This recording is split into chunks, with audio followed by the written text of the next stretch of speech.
ऐसा घटना पत्रकार महोदय प्रतिदिन बिहार में हो रहा है। यह घटना इसलिए हाई प्रोफाइल माना जा रहा है कि मुकेश सहनी का पिता का मामला है। मुकेश सहनी मंत्री हैं और एक संगठन के और एक पार्टी के अध्यक्ष हैं। प्रतिदिन चाकू से देख रहे, अरे पटना में 2 बच्चा को मार के गाड़ दिया, ये देखे कितना बड़ा मुद्दा था। तो मेरे समझ से लगता है कि अभी बिहार में लाइन ऑर्डर का समस्या है। मुकेश सहनी का एक स्टेटमेंट आया कि हम जांच से संतुष्ट नहीं हैं, पुलिस ये कर रही है। लेकिन एक चीज़ आप देखिएगा, हम सवाल कि जब कोई जांच करने जाता है पदाधिकारी, तो उसका यह दायित्व बनता है कि उसके परिवार के सदस्यों का भी हम राय लें कि देखिए यह जांच जो है कई बिंदुओं की ओर जा रही है, लेकिन बिंदु तो एक ही है कि उनकी पिता की हत्या हो गई।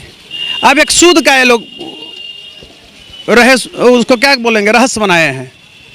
तो सूद का जो मामला है तो यह चेक किया जाए कि उनके पास लाइसेंस था कि नहीं। नमस्कार, आप देख रहे हैं NBC 24 और मैं हूं आप सभी के साथ ब्रह्मचारी आशीष। देखिए, मुकेश सहनी के पिता की हत्याकांड में जिस तरीके से निर्ममता से हत्या हुई, उसके ठीक 2 दिन बाद प्रशासन ने कासिम अंसारी को गिरफ्तार भी कर लिया। उसके साथ साथ 3 और आरोपियों को गिरफ्तार किया। मगर उसके बाद जो मुकेश सहनी का बयान आया वो सबको चौंकाने वाला था। उन्होंने कहा कि प्रशासन जल्दीबाजी न करे, निर्दोषों को सजा नहीं होनी चाहिए। तो ऐसी स्थिति में बात करने के लिए हमारे साथ जो है वरिष्ठ अधिवक्ता पटना हाई कोर्ट के Kaushalendra Narayan, nation first democratic party के प्रेसिडेंट हैं। सर, उनका एक शब्द पे बहुत दबाव था कि निर्दोषों को कहीं ना कहीं इसमें सजा याफ्ता नहीं होना चाहिए। ये दबाव जो है उपयुक्त दबाव है, मैं इसकी सराहना करता हूँ। आज आप ये समझिए कि जिस तरह से आनंद फानन में किया जा रहा है वो न्यायोचित है। आप एक पत्रकार के हैसियत से देखिए, हम एक लीगल सेक्टर के व्यक्ति के रूप में देखते हैं, एक एडवोकेट के रूप में देखते हैं। तो सरकार के अस्पष्ट रुख के चलते मशक्कत उठानी पड़ रही है इस केस में। इस केस का कुछ घंटों में पटाक्षेप हो जाता पूर्ण रूपेण, लेकिन एंगल कई दृष्टिकोण से ये लोग खींच रहे हैं और उसमें हो क्या रहा है। देखिए, मैं बताता हूँ, ऐसा घटना पत्रकार महोदय प्रतिदिन बिहार में हो रहा है। यह घटना इसलिए हाई प्रोफाइल माना जा रहा है कि मुकेश सहनी का पिता का मामला है। मुकेश सहनी मंत्री हैं और एक संगठन के और एक पार्टी के अध्यक्ष हैं, पूर्व मंत्री रह चुके हैं। पहले तो बीजेपी के ही साथ में थे, अभी आरजेडी के साथ हैं, इसलिए मुद्दा बनाया जा रहा है। लेकिन प्रतिदिन बिहार में आए दिन इस तरह घटनाएं घटे, कौन नोटिस ले रहा है। प्रतिदिन चाकू से देख रहे, अरे पटना में 2 बच्चा को मार के गाड़ दिया, ये देखे कितना बड़ा मुद्दा था।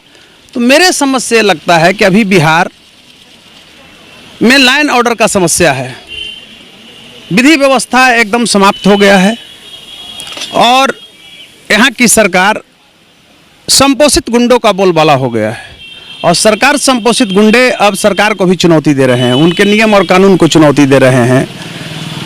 अभी मुकेश सहनी का एक स्टेटमेंट आया कि हम जांच से संतुष्ट नहीं हैं, पुलिस ये कर रही है। लेकिन एक चीज़ आप देखिएगा, हम सवाल कि जब कोई जांच करने जाता है पदाधिकारी, तो उसका यह दायित्व बनता है कि उसके परिवार के सदस्यों का भी हम राय लें, उनसे कुछ पूछें कि हो सकता है जो वो बता रहे हैं तथ्य उभर कर आ रहा है, उस ओर हम कानून के नज़र से देखेंगे, उस ओर जांच को हम ले जाएंगे, तो वहाँ से रिकवरी होगा। ये बात उन्होंने भी कहा कौशलेंद्र जी कि पूरी टीम आई, IG अफसर के तमाम जो अधिकारी थे वो आए, मगर कम से कम उनसे तो एक बार बात करते, बात ही नहीं की उन्होंने। तो मैं तो वही चीज़ कह रहा हूँ कि देखिए यह जांच जो है कई बिंदुओं की ओर जा रही है, लेकिन बिंदु तो एक ही है कि उनकी पिता की हत्या हो गई।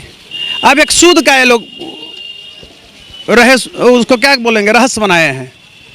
तो सूद का जो मामला है तो यह चेक किया जाए कि उनके पास लाइसेंस था कि नहीं, क्योंकि मुकेश सहनी हमारे समझ से लगता है कि इतना बेवकूफ़ नहीं होंगे कि अपने बाप का लाइसेंस नहीं बनवाए होंगे सूद करने के लिए। मुकेश सहनी तो बोले कि मेरे पिताजी सूद पर पैसा ही नहीं चलाते थे, और कासिम अंसारी तो 1.5 लाख रुपए 4% के ब्याज पर लिया था। तो ऐसी स्थिति में तो बैंक भी इससे महंगा नहीं, फिर वो कागज का रिकवरी किया जाए, एग्रीमेंट पेपर होता है ना, सूद देता है तो लिखवाता है कहीं, उसको मतलब रिकवर किया जाए, उसमें सब कुछ आ जाएगा।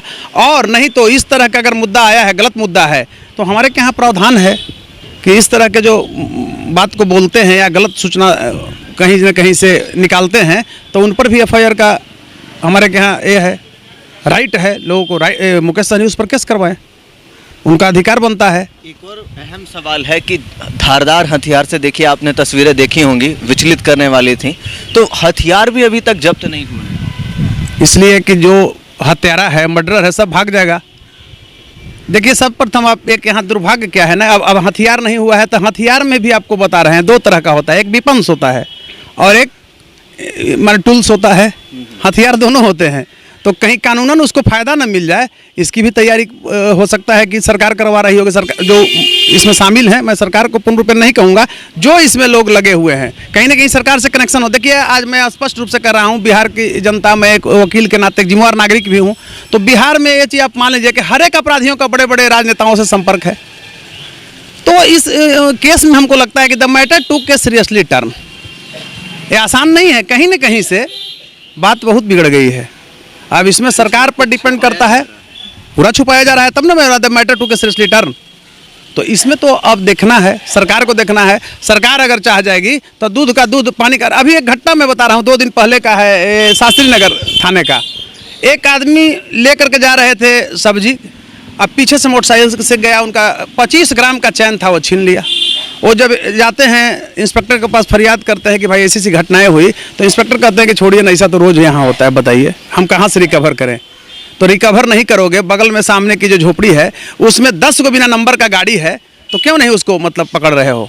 पुलिस अगर चाह जाएगी तो क्राइम होगा, बाघ और बकरी को एक घाट पर पानी पिला देगी। लेकिन सरकार का रुख जो है वो स्पष्ट होना चाहिए, मैं इतना ही कहूँगा इस केस में। तो सरकार का रुख स्पष्ट होना चाहिए, और सही बात है, प्रशासन चाह जाए तो फिर सारा का सारा दूध का दूध और पानी का पानी हो जाएगा। मगर कई अहम सवाल खुद मुकेश सहनी अगर उठा रहे हैं, तो अगर इतने हाई प्रोफाइल मामलों में इस तरीके से प्रशासन जो है वो सरकार के हस्तक्षेप पर, दबाव पर काम कर रही है, तो फिर बाकी केसेस में क्या होता होगा, इसका अंदाजा आप लगा सकते हैं। कैमरा पर्सन विकास के साथ ब्रह्मचारी आशीष, NBC 24 पटना।